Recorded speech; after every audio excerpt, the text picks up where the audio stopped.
Aquí y Ahora Producciones presenta Hablemos de Salud. Hablemos de Salud. 29 años al servicio de la medicina preventiva. Hablemos de Salud. Conducción y producción a cargo de la periodista médica Ana María Forte. Columnista Dr. Mariano Favaloro. Locución y presentaciones Oscar Di Profio. Ya podés ser parte de la Universidad de Morón, con más de 80 propuestas académicas, carreras presenciales y a distancia, con anexos en Capital Federal y Gran Buenos Aires. Informate al 5627-2020 o en www.unimorón.edu.ar. Universidad de Morón.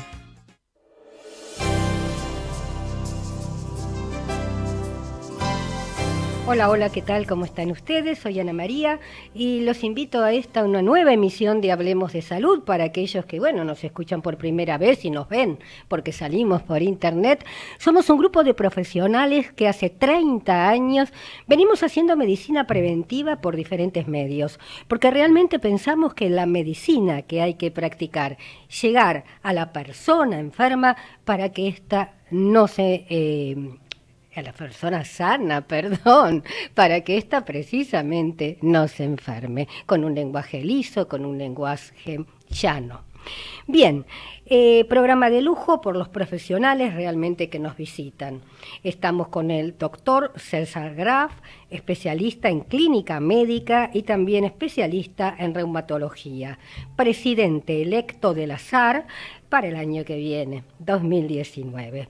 El tema que nos va a contar cómo está la reumatología actual, ¿no es cierto? ¿Qué pasa con la nueva tecnología? ¿Qué pasa con el resto del mundo? También con el investigador Federico Lerner, que es médico farmacólogo, clínico, ex docente, y el tema que vamos a hablar con el doctor Federico Lerner es la existencia, si en la Argentina, ¿no es cierto?, existe precisamente la investigación, o copiamos de otros países. ¿Hay investigadores? Bien.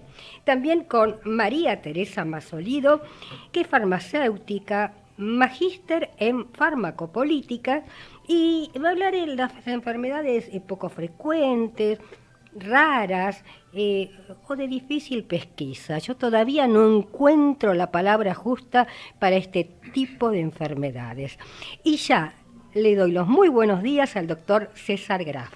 Bueno, buen día Ana María, gracias por el espacio.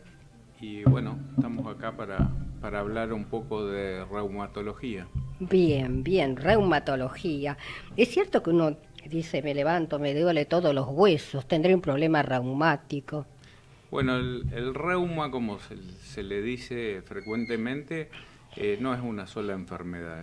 Son más de 250 enfermedades que nosotros tratamos a distintas edades. Se presentan desde los niños hasta la gente adulta y la gente mayor. Pero en realidad el reuma no existe como una enfermedad individual. Es un conjunto de enfermedades que tratamos los médicos reumatólogos, especialistas en estos temas, y que son enfermedades que toman lo que es el aparato musculoesquelético, es decir, la articulación, los tendones, y nos dedicamos básicamente a ver las afecciones de esos tejidos, músculos, tendones y articulaciones, que se inflaman por una causa no traumática, es decir, que no existe un traumatismo y esto se inflama solo. Ese es el paciente que nosotros tendríamos que ver. Bien.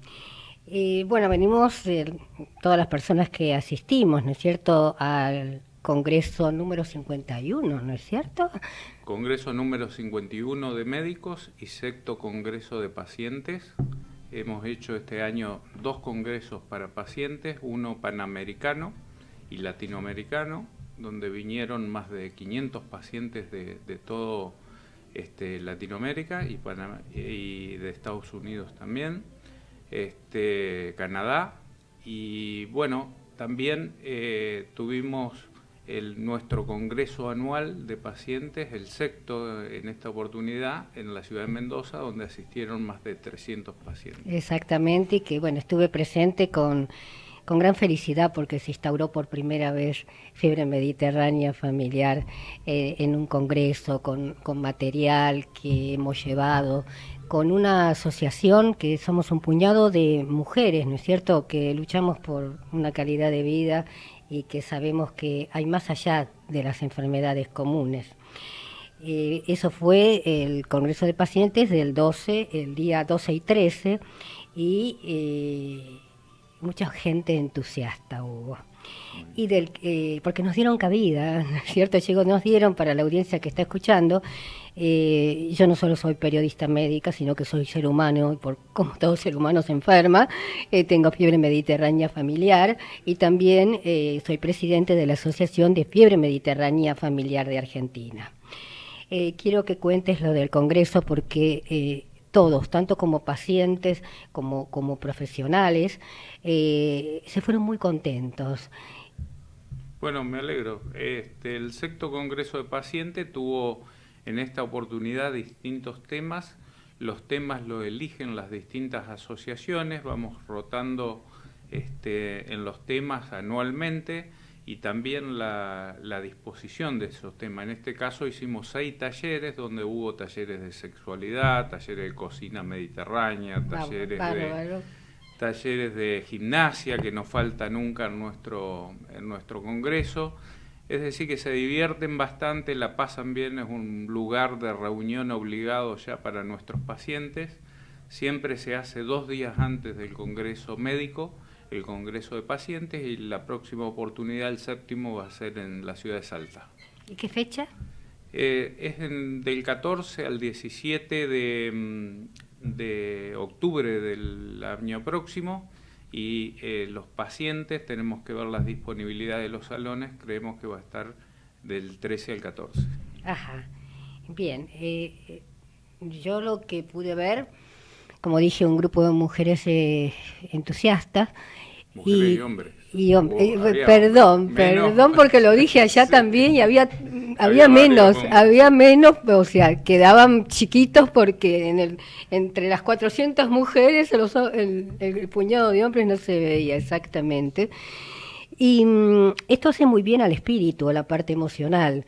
Entonces se fueron, o sea, es ir a cargar las pilas para seguir adelante. Y yo recién vengo de una reunión que estamos haciendo en la Academia de Medicina, y ahí estuvo hablando, y me llamó mucho la atención uno de los expositores que dijo: vamos a tener que cambiar el nombre de pacientes por el nombre de usuarios. ¿Está? Entonces eso hay que pensarlo. es el de recibir, la necesidad que uno tiene de recibir como un usuario, ¿no? Sí, seguro. Creo que como toda la tecnología que se viene, que necesita usuario y poner un número y todo eso, va variando los nombres, pero para nosotros son personas que atendemos y con muchas ganas, y bueno, también las tenemos que informar, así que esto del congreso, más nuestras páginas digitales, más todo lo que podemos hacer por los pacientes, educarlos y empoderarlos para que tengan más armas para conocer su enfermedad. Graf, vos bien sabés que las asociaciones, ¿no es cierto?, los pacientes, en algún punto quizás saben más de la enfermedad que los propios médicos en cuanto a este tipo de enfermedades, ¿no es cierto? Lo bueno sería poder trabajar en común unión. Bueno, nosotros tenemos asociaciones acreditadas que son las que nos brindan la información que ellos van consiguiendo, y nosotros hay un intercambio de información, y entre ambos hacemos la página web, que es supervisada por los médicos, por supuesto, por la información. Así que trabajamos muy en conjunto, si no, no se hubiera podido lograr llegar al séptimo Congreso de Pacientes el próximo año. Nosotros los tenemos muy en cuenta. lo que está pasando es una cuestión de organización, porque hay muchas organizaciones o muchas asociaciones que pelean por lo mismo en distintos lugares del país, por ahí no están tan unidos, pero lo que tenemos que lograr es unir a todos bajo un solo nombre y para no perder esfuerzos, ¿eh? Entonces, bueno, tenemos que juntarnos y tenemos que hacer de las asociaciones nuestro congreso, que ya lo estamos haciendo, y nuestra información tiene que venir también de las asociaciones. Es importante, digamos, en todas las profesiones, trabajar en común unión, que quizá, como cuesta tanto el hecho de llegar, posesionarse, es como que las asociaciones, en vez de abrirse a las otras, se cierran y son celosas. O sea que es un aprendizaje que tenemos que hacer. Bueno, eso pasa a nivel de la sociedad también, no son pacientes, donde a cada uno le costó llegar mucho, entonces no quiere dejar ese espacio. Pero bueno, yo creo que en la medida que haya más oportunidades, y nosotros estamos convencidos de seguirle brindando el apoyo, creo que eso se va a poder solucionar. Lo ideal sería tener todas las asociaciones juntas y que representen a todos, ¿eh? Nosotros tenemos 10 filiales en el país, así que estamos con las asociaciones de toda la Argentina, pero bueno, este año vamos a hacer una especie de recertificación de las sociedades, donde van a tener que tener pautas claras, no solo por nosotros, sino por ellos mismos, y donde trataremos de unir a la mayor cantidad de asociaciones posible. La verdad que es genial de la forma, o sea, en estos últimos 10 años se avanzó muchísimo, y diría en los últimos 5 años se ha avanzado, ¿no es cierto? Dentro de los planes que tienen dentro de la Sociedad Argentina de Reumatología, ¿cuáles podés nombrar? Bueno, tenemos varios planes. Tenemos que conseguir, como siempre, el financiamiento económico. Es lo que más cuesta. Todo implica esfuerzo, pero tenemos planes de capacitar a nuestros médicos en todo lo que es salud digital, que es lo que se viene, en el intercambio seguro a través de redes sociales con sus pacientes. Nosotros queremos empoderar al médico de información para que la pueda usar. Las herramientas sean bien usadas y seguras para el médico y seguras para el paciente. Bien, vamos a hacer un pequeño paréntesis y luego continuamos. ¿Te parece? ¿Cómo no? Adelante, por favor. Señor empresario o profesional de la salud, la difusión de su producto o servicio a través de nuestro programa es el medio más eficaz para acceder al público. Comuníquese con el Departamento de Publicidad 154-989-0420. En la ciudad, la red integral de monitoreo ya cuenta con más de 8.000 cámaras entre calles, subtes y colectivos para detectar alertas en tiempo real, además del anillo digital de monitoreo de patentes. Juntos, seguimos avanzando hacia una ciudad más segura. Buenos Aires Ciudad.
Y continuamos con Hablemos de Salud. Estamos charlando con el doctor César Graf, presidente electo de la SAR 2019. Continuamos. No, como te comentaba, nuestra idea es seguir difundiendo en el Congreso Argentino para los médicos y los pacientes, y también te decía que estamos trabajando muy fuerte en lo que es desde la sociedad, a través de nuestra página Reuma Quien Sos, que es la página más vista en Latinoamérica por los pacientes. Le hemos dado un impulso muy grande a todo lo que es la parte de pacientes y de enfermedades y de checklist para pacientes donde puedan encontrarse. También tenemos educación médica, ya sea por nuestra revista que sigue saliendo anualmente, entre 4 y 6 números por año. Hacemos guías de tratamientos, de actualización en enfermedades. Permanentemente estamos renovándola y actualizándola. Hacemos educación a distancia, tenemos nuestro curso superior de reumatología en la Sociedad Argentina de Reumatología. Tenemos diversos proyectos de plataformas digitales para nuestros médicos y para nuestros pacientes. ¿Y qué pasa? ¿Qué pasa con los médicos y digamos todo lo que se viene con la nueva tecnología? Bueno, para los que no somos tan jóvenes, sí, nos cuesta mucho migrar a la parte tecnológica en general, hasta el celular nos cuesta, donde le damos a nuestros hijos para que nos conecten o para que nos solucionen algún problema. Pero bueno, eso con educación y sobre todo asegurando al médico que no va a tener ningún problema legal. Lo estamos haciendo, capacitando a través de nuestro abogado en la sociedad. También hemos incorporado una parte de tecnólogos para que nos ayuden a capacitarnos. Y bueno, todo esto que se viene es nuevo y es comprensible que la gente que ya no tenemos tan pocos años nos cueste, pero creemos que si es seguro y creemos que se viene de todas maneras, y las herramientas que no querramos usar porque nos parece que despersonalizan la relación y todo, no las usaremos. Pero las cosas hay que ver en qué nos van a proporcionar beneficios, en qué áreas, y bueno, las herramientas van a estar disponibles para quienes la quieran usar, y tenemos que hacer un buen uso de la tecnología digital. Por ejemplo, a nosotros, yo digo, nos está escuchando doña Teresa, que no entiende de tecnología, ¿no es cierto? Y preguntan, entonces, ¿no vamos a tener más la fichita blanca que hacen los médicos? Bueno, depende del médico, porque esto es una cuestión voluntaria y una cuestión de creer que la tecnología nos ayuda a disminuir tiempo y en algunos casos a que el paciente le cueste menos también, porque ya no tendría que ir hay países donde tienen la receta digital. El paciente no tiene que ir a buscar una receta y pagar una consulta, sino sola va a la farmacia con su teléfono y ya tiene la receta y el medicamento en el teléfono para que se lo provean. La historia clínica digital ha hecho que los pacientes no esperen tanto en el ámbito público, que todos los pacientes tengan interconexión y acceso mediante su usuario a la historia clínica, que no tengan que pedir más historia clínica, sino que la puedan bajar de internet. Y bueno, la nueva tecnología va a hacer que lo que se llama salud conectada, va a hacer que usted se atienda hoy acá y mañana esté en Brasil y pueda a su médico saber todos tus antecedentes, porque lo vas a tener en tu historia clínica digital. Uh-huh. Menos gasto de papel, porque ya, digamos, la factura de los servicios también vía internet. Entonces, la gente tiene que tomar conciencia que la época del papel se está terminando. Y bueno, hoy donde ya no se paga más a través de colas en un cajero o en el banco y se hace todo por internet, las herramientas están. Uno tiene que aprovechar la que le sirve y la que cree más segura, sin que eso implique una despersonalización de la relación y la consulta médica. Uno tiene que aprovechar el tiempo que tiene justamente para darle más tiempo al paciente. También he encontrado, Ana, y lo vinculo con lo que es la investigación, es más fácil recopilar información y analizar datos sobre una plataforma digital que buscar en las tarjetas.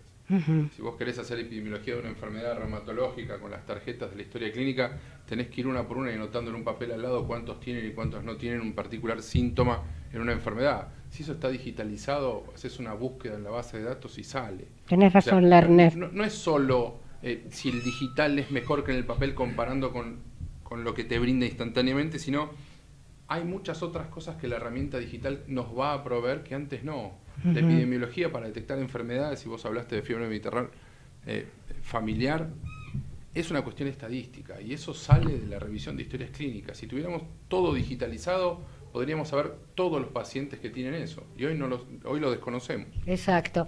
Y César, también está nuestro inconveniente acá en Argentina de los registros de las enfermedades. Exacto. Sí, nosotros somos un país que no sabe lo que tiene, digamos, porque no hay registros, no hay registros serios, no hay censos, no hay prevalencia, no hay incidencia. Todo lo que hablamos lo hablamos porque de los otros países europeos, norteamericanos, claro, y lo trasladamos a nuestro país. Creo que esto que hablamos recién va a ser muy importante. Y no solo en eso, sino que hoy ya es imposible que un médico esté actualizado al último minuto. Hay más de 800.000 artículos por año de las enfermedades reumáticas, 800.000 citas que es imposible de leer. Y eso recopilado y puesto en una computadora te va a sacar lo que tenés que saber de esos artículos y va a solucionar o va a mejorar la información médica. Entonces, yo creo fuertemente, a pesar de que, te vuelvo a repetir, no soy un tecnólogo, pero creo que esto lo vamos a tener que hacer. Vamos a tener que dar ese paso si queremos atender paciente y queremos darle una atención informada al paciente. Yo te escuché muy atentamente y decía, no puede ser que esto va a pasar en la Argentina, ¿no? En la charla que diste, pero sí, puede ser y tenemos que poner una mejor buena voluntad todas las personas que tenemos, como bien dijiste, más de 60 años o más de 50 y tantos, porque todo se puede. No solo se puede, sino que hay que hacerlo. Esto es como una medicación más. Va a haber que hacerlo y va a haber que tomarla. No sabemos qué medicaciones van a venir el día de mañana y si nos van a gustar o no nos van a gustar, pero las vamos a tener que hacer si queremos curarnos de nuestras enfermedades. Y esto es una cosa que no se puede parar, digamos, no está en nuestras manos pararlas, por eso tenemos que elegir bien, tenemos que saber hacerlo y no tenemos que dejar para el día de mañana, porque esto, si bien siempre cuesta un montón en la Argentina, que se instale, que la ley salga, que se practique y que nosotros nos adecuemos a lo que ya está en el mundo, porque esto no lo estamos inventando, no es ciencia ficción, sino que ya se está practicando en el mundo y nos tenemos que actualizar y ayornar a las nuevas tecnologías. Bien, Graf, me quedaría horas charlando con vos, pero bueno, me están diciendo que nuestro bloque llegó a su fin. Una palabra alentadora para, la gente que nos está escuchando. Sí, de nuestra parte tenemos muchas expectativas. La verdad que creo que para los pacientes, para los médicos, se vienen tiempos mejores en algunos aspectos, en otros nos va a costar.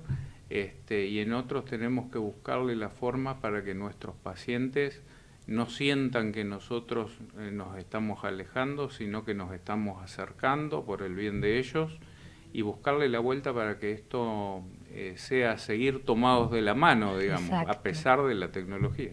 Muy bien, muchas gracias. Es tu primera entrevista, pero ya perteneces a nuestro staff. Bueno, muchas gracias. Gracias porque sos muy didáctico. Gracias. Bien, vamos a hacer un pequeño corte.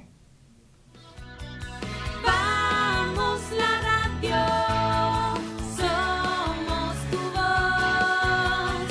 Vamos con Eco, siempre la verdad y la mejor información.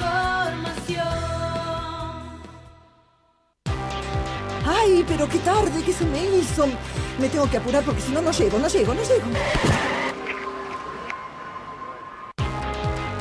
No. ¿Pero seguro? ¿Qué problema?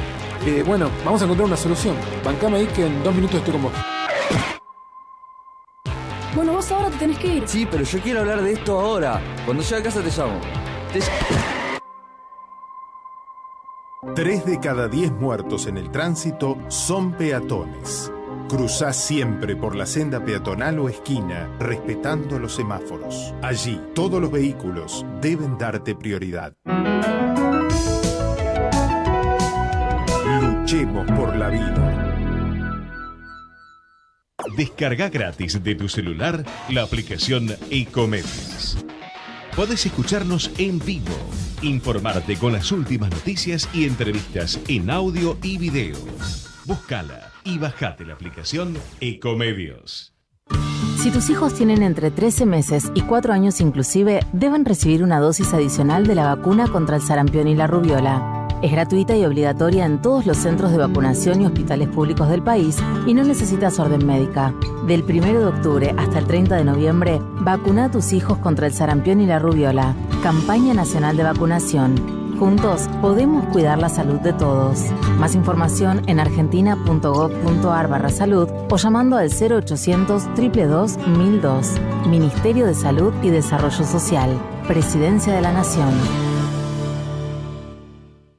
Podés vernos en vivo en ecomedios.com. Contenidos audiovisuales. Conectate con nosotros. Línea directa 4-325-1220.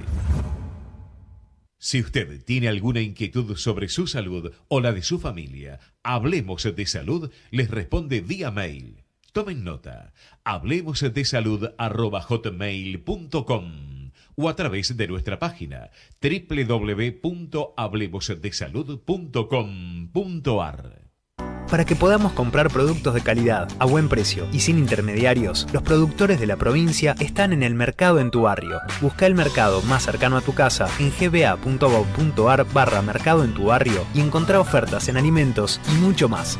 Buenos Aires Provincia. Entre todos, podemos más. Ya podés ser parte de la Universidad de Morón, con más de 80 propuestas académicas, carreras presenciales y a distancia, con anexos en Capital Federal y Gran Buenos Aires. Informate al 5627-2020 o en www.unimorón.edu.ar. Universidad de Morón. Profesora Karina Uranga, cosmiatra, tratamientos faciales y corporales personalizados. Para contactarse 011 69 68 11 12 o vía mail karinauranga@hotmail.com.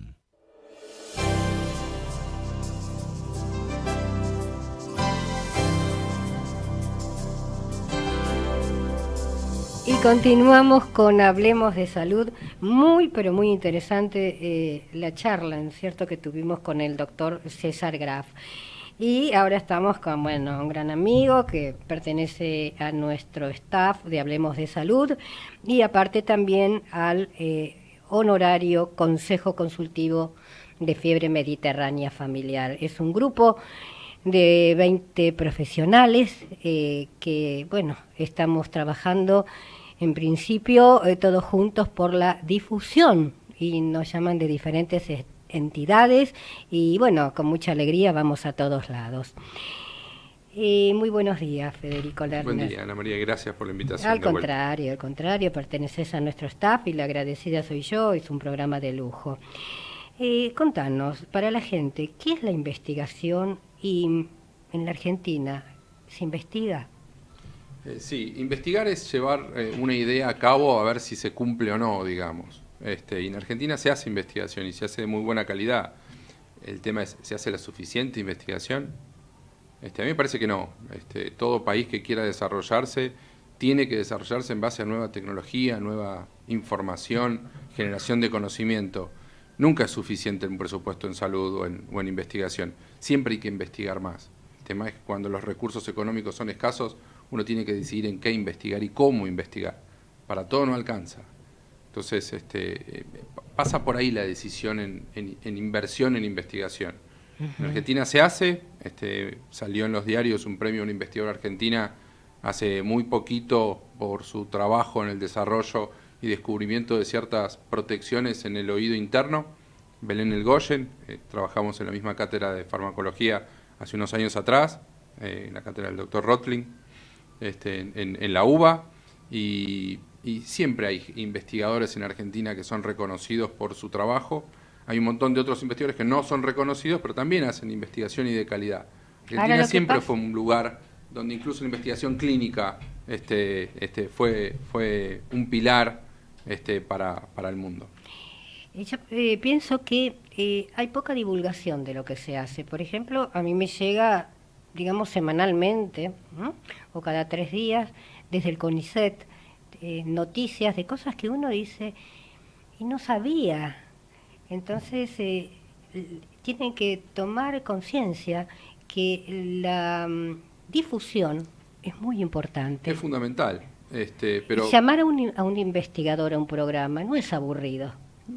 Depende del investigador, digamos, pero sí. Se cree eso, va a ser un tema que no vamos a entender nada, qué aburrimiento, lo pasamos de dial. No, hay todo tema, y está Adrián Paenza en ese sentido, que ha difundido lo que es la matemática, o Diego Golombek, lo que ha difundido sobre todo las ciencias biológicas, y han sido bestseller las que ellos han publicado, digamos. La ciencia debe ser algo que está más cerca nuestro. No es el investigador que está encerrado en un laboratorio con sus pipetas haciendo cosas para él mismo. Un investigador debe estar mucho más cerca de la sociedad.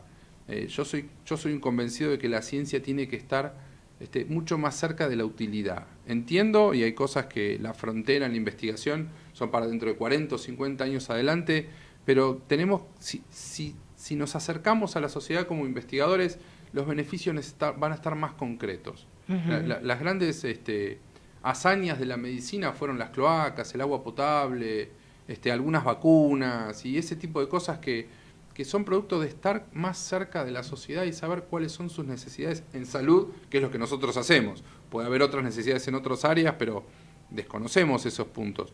Pero la sociedad tiene que estar más cerca de la ciencia, y la ciencia tratando de resolverlas más cerquita.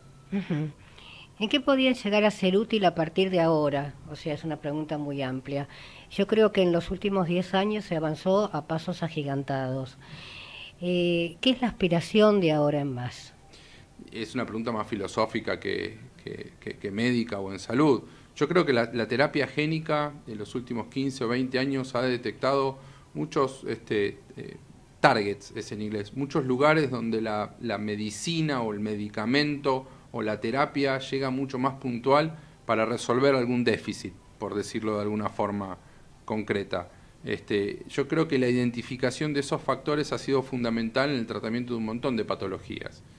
Volviendo al tema de Belén y su desarrollo, esas proteínas que protegen las células auditivas como función para preservar su salud, va a ser en algún momento responsable de una molécula identificada para tratar de mejorar eso que funciona internamente. La farmacología funciona así, uno descubre dónde actúan y después modifica ese mediador interno para generar una droga externa que supla esa necesidad. Esta investigadora, María Belén Elgoyen, ¿no es cierto?, una mujer joven, le digo a la audiencia, estuvieron durante un par de años investigando a las personas con tinnitus. Tinnitus es ese zumbido en los oídos continuo que llega un momento del día que te hace mucho mal, que te aísla. Y tras de eso generalmente viene, digamos, un problema auditivo, una disminución auditiva que aísla más. Ella explicaba que existen, y ayúdame si me equivoco por favor, que en cada oído existen 12.000 sí, hay una cantidad fija de células que son receptoras del sonido, digamos, y que transmiten la información al cerebro. Y que dice que son pocas y se acaban rápido. Entonces yo dentro de mi pseudo ignorancia decía, claro, porque quizá una persona que vive hasta los 60 llega bien, pero como ahora se prolongó la vida, ¿tiene algo que ver o no? Yo lo diría de esa forma. A ver. Yo lo que explicaría es, las células nerviosas no se forman constantemente con la misma velocidad que las células no nerviosas del cuerpo. Bien. Las células de la piel se van formando todo el tiempo. Ajá. Las células nerviosas de cierta forma no crecen de todo el tiempo. Se regeneran en algunos sectores, son más plásticos en otros, pero no son tan comunes que nazcan células nuevas cuando uno ya es adulto. Ujú. No es lo más común, por lo menos. Entonces, esas células nerviosas del oído interno, una vez que tienen ciertos estímulos agresivos, no se vuelven a regenerar.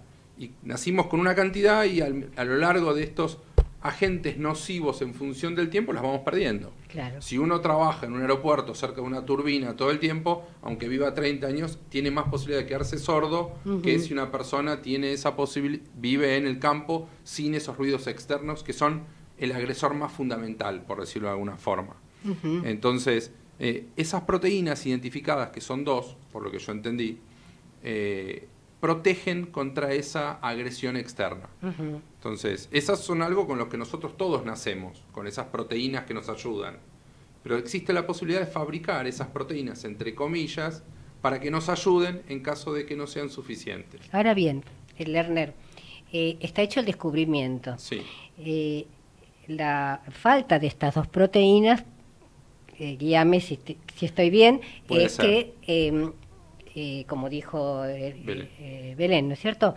La falta te lleva a la pérdida auditiva, al tinnitus. Ahora bien, ¿se puede llegar a reemplazar con qué? ¿Con medicamento, con tratamiento? ¿Qué es el paso a seguir ahora? Eso es ciencia. A ver, decir por qué puede pasar y qué puede no es Sí. futurología.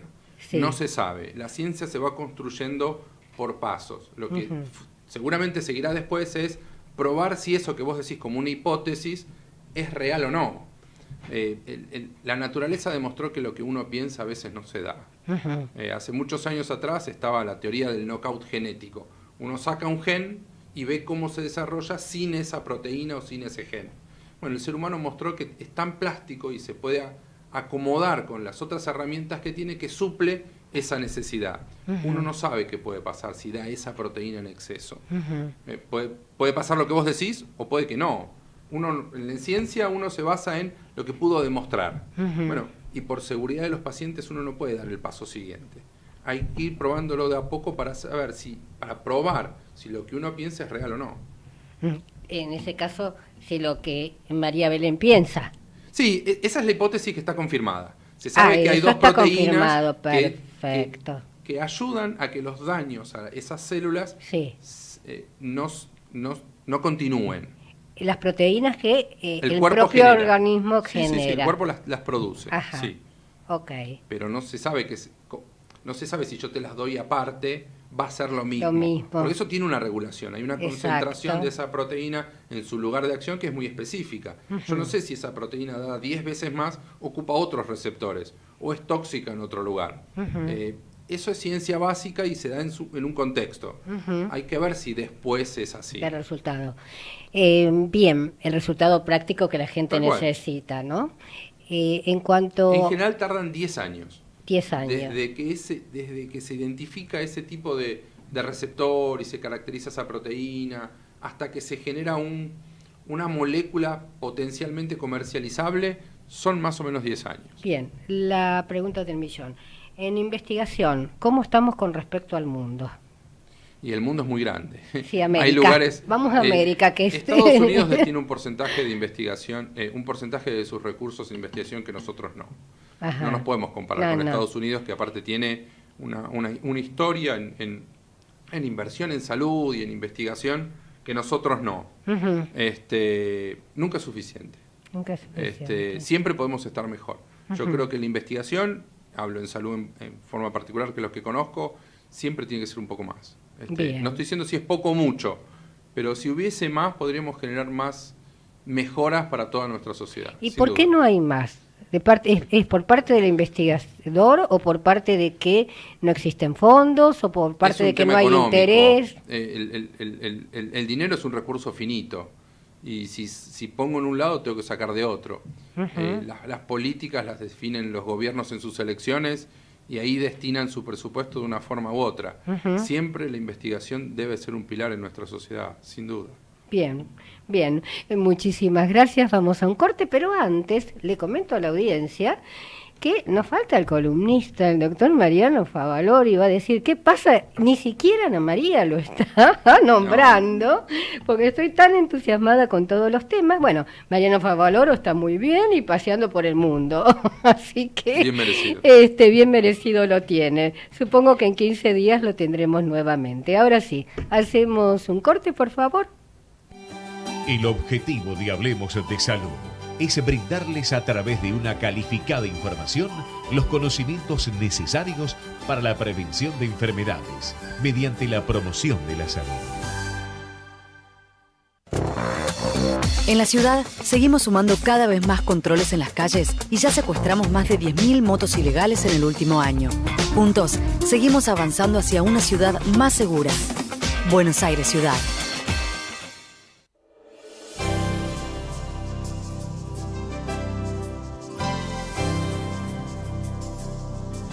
Y continuamos con Hablemos de Salud. Muy interesante, no hay que de pronto asustarse, ¿no? Un investigador, ¿cómo le pregunto? ¿Está? Bueno, fue muy didáctico y muy clarito. Ojalá tuviésemos en la Argentina más dinero para la investigación. Mucho más dinero se necesita. Pero bueno, pienso que el tiempo al tiempo. Ya estamos con una gran amiga, creo que como 25 años más o menos, éramos muy niñas, jugábamos a las muñecas, ahí nos conocimos. María Teresa Mansolido, que es magíster en farmacopolítica. Y va a hablar un tema que en este programa se habla mucho, ¿no? ¿No es cierto, María Teresa? Que son las enfermedades, no sé si decirles raras, huérfanas, de difícil pesquisa. Todavía no le encontré justo la palabra. Bueno, antes que nada, buenos días, Ana María. Muchas gracias por la invitación. Al contrario. Como siempre, es un gusto. Y voy a tomar justamente este punto que vos planteás como para definirlas y ver desde qué mirada cabe cada denominación que tienen. Estas enfermedades se conocen en el mundo como enfermedades huérfanas, porque sucede como no hay una recuperación en términos económicos para la investigación, para el desarrollo de métodos de diagnósticos o bien tratamiento para medicina, para productos médicos, como está destinada a grupos poblacionales que son pocos, o sea, es poco el número de población que va a utilizar estos medicamentos, o bien, en el caso de enfermedades muy frecuentes, crónicas, debilitantes, con alta morbilidad, como pueden ser las enfermedades tropicales, el Chagas, leishmaniasis, leptospirosis, lepra, que sí son enfermedades muy frecuentes, pero como afectan a una población de bajos recursos económicos, tampoco interesa a la industria invertir para investigar y desarrollar medicamentos. El Chagas se dice que es el mal de la pobreza y ya está etiquetado. Tal cual. Entonces, esta denominación se dice que los pacientes que tienen una enfermedad de esta naturaleza son los huérfanos de la salud. Y esta sería la mirada desde la industria farmacéutica, desde las obras sociales, o bien desde lo que sería un economista de la salud. A su vez existen las enfermedades raras o poco frecuentes. Cuando uno las define como poco frecuentes, sería desde la mirada de un epidemiólogo. Está hablando de con qué frecuencia se presentan dentro de la sociedad.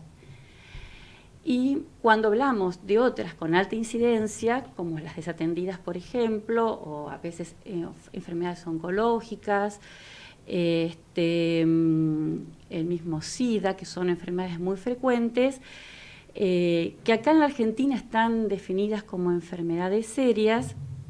Estas enfermedades, bueno, también serían desde la mirada de un médico, de un epidemiólogo, justamente porque tienen una alta frecuencia o alta incidencia. Y la otra palabra sería enfermedades raras, que aplicaría para enfermedades poco frecuentes, que en realidad con el término de enfermedades raras se va al corazón quizás del problema o de cómo se siente el paciente, porque el paciente tiene una enfermedad, un problema de salud que le lleva muchos años llegar a un diagnóstico definitivo. Hay estudios que hizo una compañía farmacéutica, Shire, sobre cuánto le llevaba comparativamente en Estados Unidos y en Inglaterra llegar a un diagnóstico definitivo para un paciente con una enfermedad rara o poco frecuente. Y el resultado dio 5 años para Estados Unidos y 7 años para Inglaterra.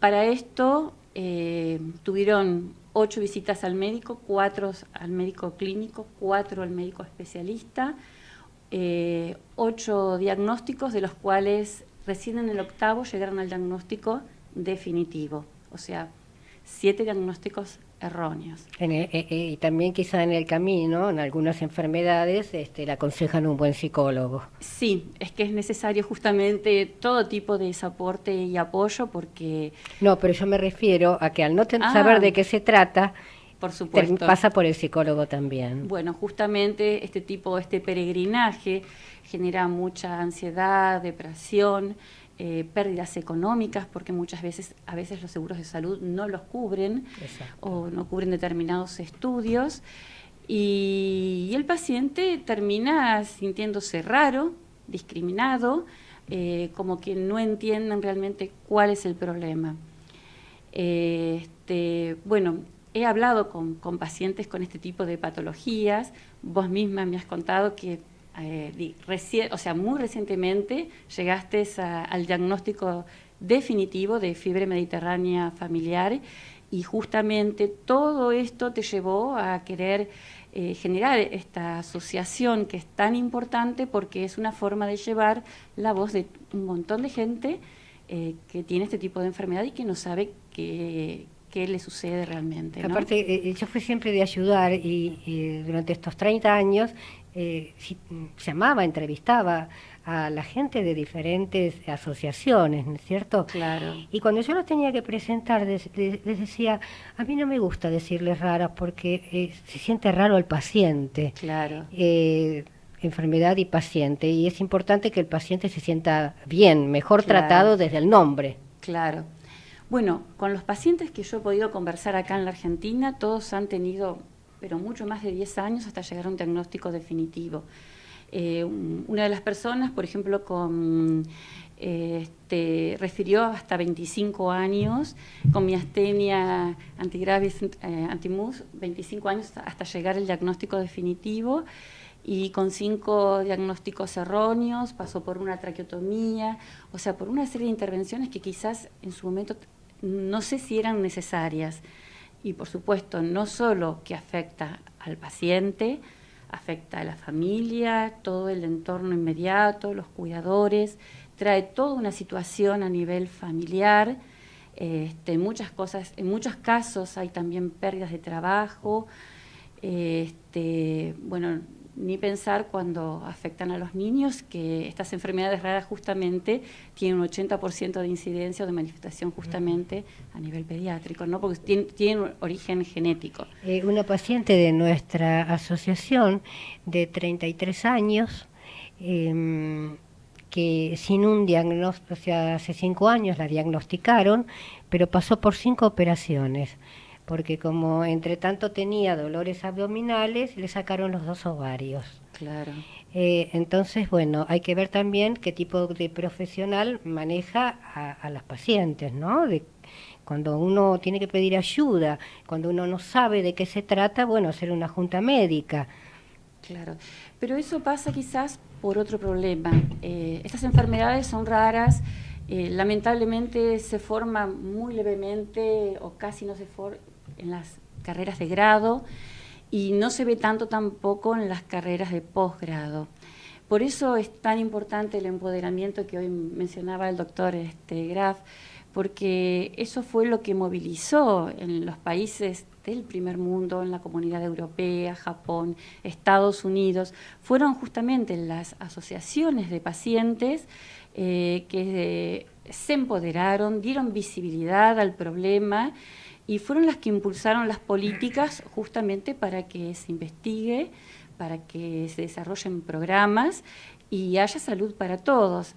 Si nosotros vemos el lema de la 69 Organización Mundial de la Salud, en el que el lema es salud, o sea, justamente habla de no dejar nadie atrás, significa no dejar nadie atrás.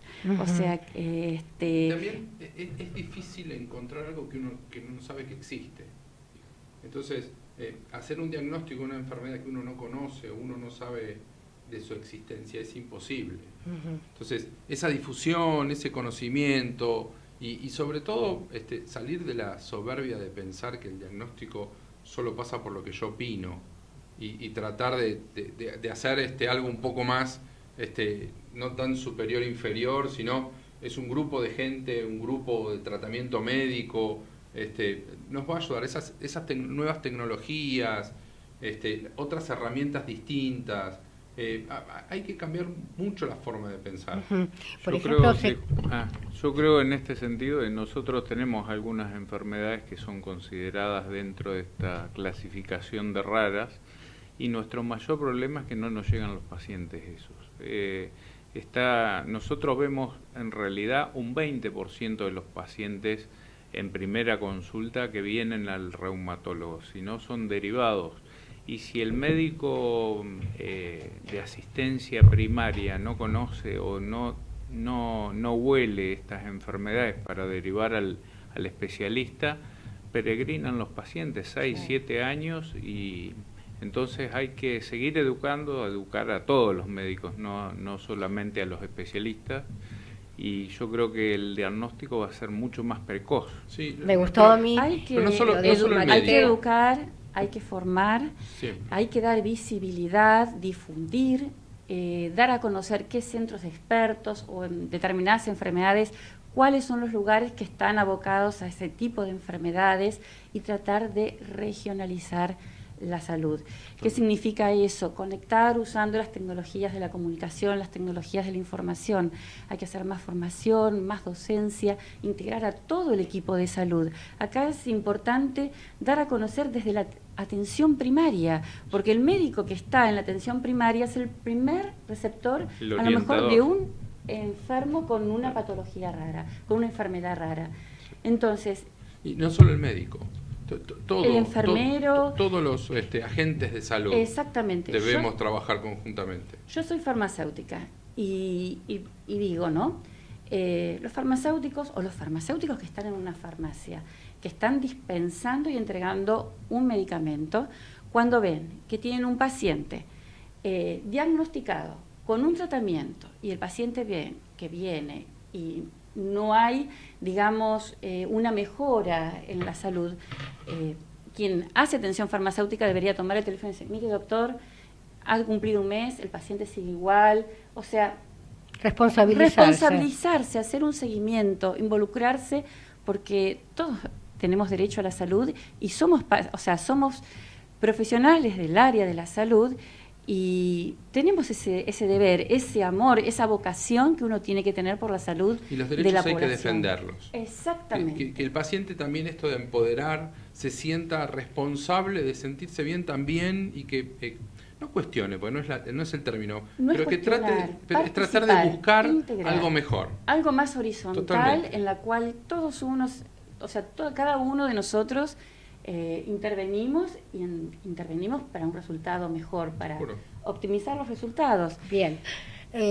Excelente programa, como si lo hubiésemos preparado durante un mes realmente. Pienso que las cosas se dan en un determinado momento y este es el justo para reunir a 3 profesionales excelentes.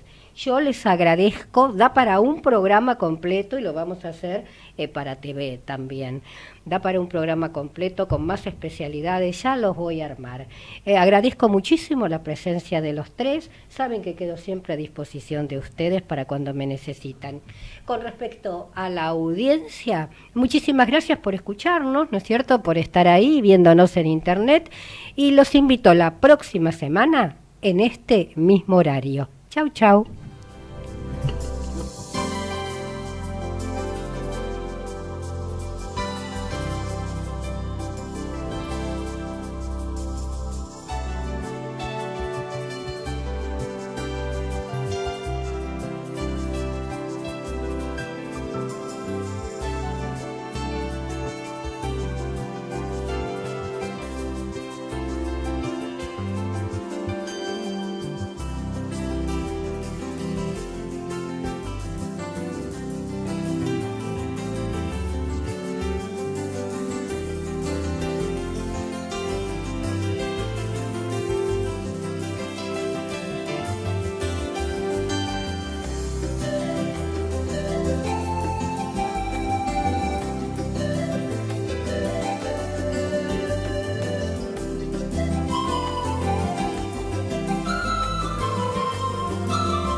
Look 5D transforma y crea una nueva imagen para una mejor comunicación con el entorno. Tratamiento integral para el cabello, rostro y cuerpo. Depilación definitiva, masajes, maquillaje, cuidado de manos y pestañas. Trabajamos desde lo físico hasta lo energético. Look 5D, Formosa 389, Caballito, Ciudad Autónoma de Buenos Aires. Facebook e Instagram, Look 5D.